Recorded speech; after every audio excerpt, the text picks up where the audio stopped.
तो आज के वीडियो में हम लोग बात करेंगे UAV launched precision guided munition की, जिसको कि डीआरडीओ की terminal ballistic research laboratory Chandigarh ने बनाया है। So hello and welcome to Informaticoz. अगर ये वीडियो अच्छा लगे तो सब्सक्राइब करना मत भूलिएगा, साथ ही साथ इस वीडियो को लाइक भी कर दीजिएगा और रिक्वेस्ट है कि इस वीडियो को पूरा ज़रूर देखिएगा। तो चलिए शुरू करते हैं आज का वीडियो। तो दोस्तों, पहले आपको मैं ये एक चीज़ बता दूं कि कुछ मीडिया आउटलेट्स में ये न्यूज़ आई है कि इसका डेवलपमेंट तो डीआरडीओ ने किया है, लेकिन इसका जो बनाने का कॉन्ट्रैक्ट है उसको अडानी डिफेंस को दे दिया गया है। लेकिन ये न्यूज़ अभी किसी ऑफिशियल मीडिया में नहीं आई है, तो हम लोग उसका वेट करेंगे कंफर्म करने के लिए। हम लोग सिर्फ जो डीआरडीओ का ऑफिशियल वेबसाइट है उस पर जो पीडीएफ डाला गया है उसी पर चर्चा करेंगे। तो पहले जान लेते हैं कि ये हथियार आखिर है क्या। तो आपके स्क्रीन पर जैसे कि एक दिख रहा है, एक प्रिसीजन गाइडेड म्यूनिशन का एक रिप्रेजेंटेशनल वीडियो है जो कि अभी किसी ब्रिटिश कंपनी ने बनाया है। तो इस तरह के जो म्यूनिशंस होते हैं वो काफ़ी छोटी मिसाइलें होती हैं और किसी टैंक को डिस्ट्रॉय करने के लिए काफ़ी होता है। ये कोई बड़ा हमला नहीं करते हैं। अब देखिए, न्यूज़ में जब भी अग्नि मिसाइलों का परीक्षण होता है तो तुरंत न्यूज़ में आ जाता है, क्योंकि ये एक बड़ा हथियार होता है। लेकिन आप जैसा कि रूस यूक्रेन युद्ध में देख रहे हैं, बड़े हथियारों का इस्तेमाल काफ़ी कम हो रहा है। इसका कारण है कि बड़े हथियार काफ़ी महंगे आते हैं, और दूसरा कारण ये है कि बड़े हथियार इतने ज़्यादा बड़े होते हैं कि उनका इस्तेमाल करने पर, फॉर एग्ज़ाम्पल अगर अग्नि 5 का इस्तेमाल भारत पाकिस्तान पे करता है तो ये एक ओवरकिल हो जाता है।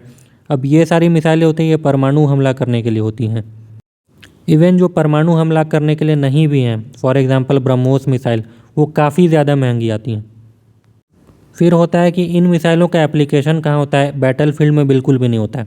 ये हमेशा स्ट्रैटेजिक टारगेट्स को हिट करने के लिए होती हैं, जैसे कि एयर बेस हो गया दुश्मन का, फ्यूल स्टोरेज फैसिलिटी हो गई, या फिर कोई हथियार बनाने वाली इंडस्ट्री वगैरह हो गई, या फिर कोई स्टोरेज वेयर हाउस हो गया जहाँ पे दुश्मन का हथियार रखा गया है। लेकिन जब बैटलफील्ड में जब दुश्मन के टैंक आपके एरिया में घुस चुके हैं, वैसी स्थिति में ये ब्रह्मोस मिसाइलें या अग्नि मिसाइलें किसी काम की नहीं होती हैं। वहाँ पर आपको सिर्फ इस टैंक को डिस्ट्रॉय करना होता है, और इस तरह के काम के लिए छोटी मिसाइलें इस्तेमाल होती है, जैसा कि हमने रूस यूक्रेन युद्ध में देखा। वहाँ पर बड़ी मात्रा में आपको जेवलिन मिसाइल और एन-लॉ मिसाइल का प्रयोग देखने को मिला, जिससे कि रूसी टैंकों का सुपड़ा साफ कर दिया गया। अब स्थिति यहाँ तक हो चुकी है कि रूसी टैंक युद्ध में दिखाई ही नहीं दे रहे हैं, सिर्फ पैदल सैनिक दिखाई दे रहे हैं।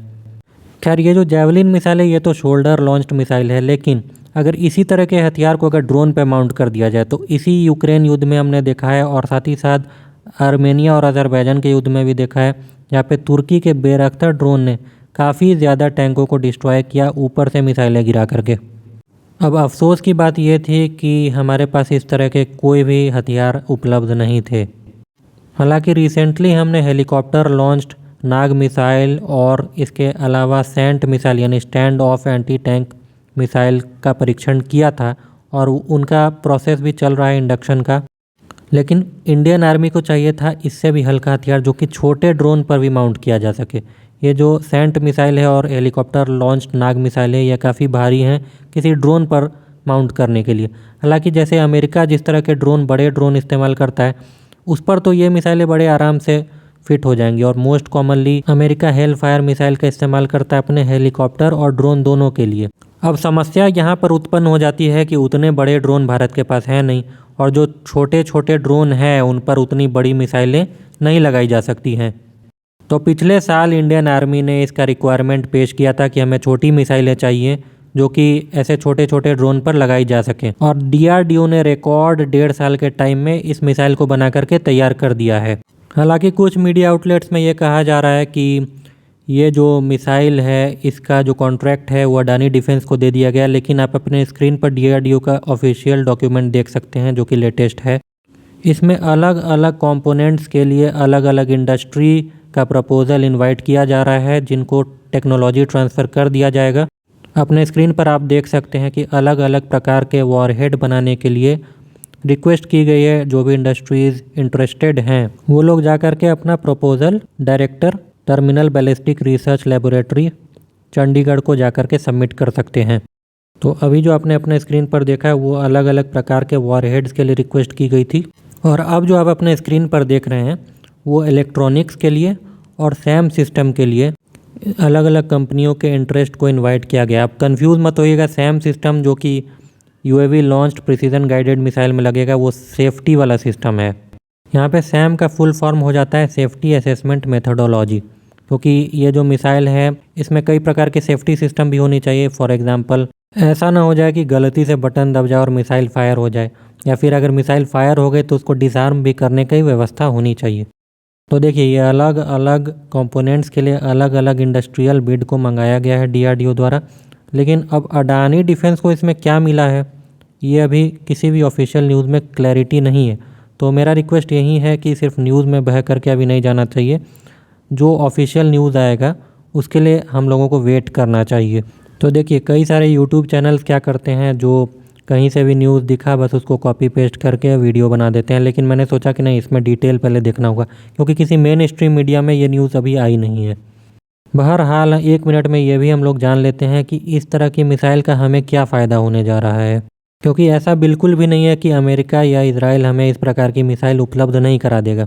तो देखिए इसका सबसे बड़ा जो हमें बेनिफिट होने जा रहा है वो है हमारी इकोनॉमी को। इसका कारण ये है कि अमेरिका या इजराइल से हम लोग कोई भी हथियार मंगाएंगे तो उसमें हमारा बहुमूल्य फॉरेक्स रिजर्व यानी कि विदेशी मुद्रा भंडार खर्च हो जाएगा। और तो और ये जो मिसाइलें होती हैं ये हमारे यहाँ जो लोकल मिसाइलें बनती हैं उससे 5 से 10 गुना ज़्यादा महंगी हो जाती हैं।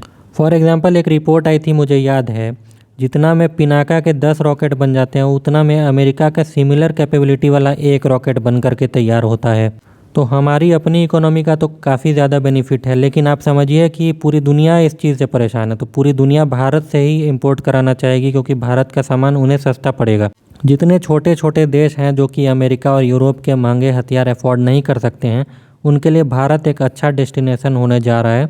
जैसा कि आप सबसे रिसेंट में देख रहे हैं, आर्मेनिया को भारत के हथियार सप्लाई होना शुरू भी हो गए हैं। और सबसे लास्ट में यही है कि अगर हमें सुपर पावर बनना है तो हमें अपने ही हथियार बनाने होंगे, और ये एक यूनिवर्सल ट्रूथ है। मुझे इस बात की काफ़ी ज़्यादा खुशी है कि फाइनली हम लोग एक और अपना स्वदेशी हथियार बनाने में कामयाब रहे हैं। आपका क्या कहना है इस वीडियो पर, काइंडली कमेंट में मुझे ज़रूर बताइएगा। साथ ही साथ इस वीडियो को लाइक भी करिएगा। मिलते हैं अगली वीडियो में, तब तक के लिए जय हिंद।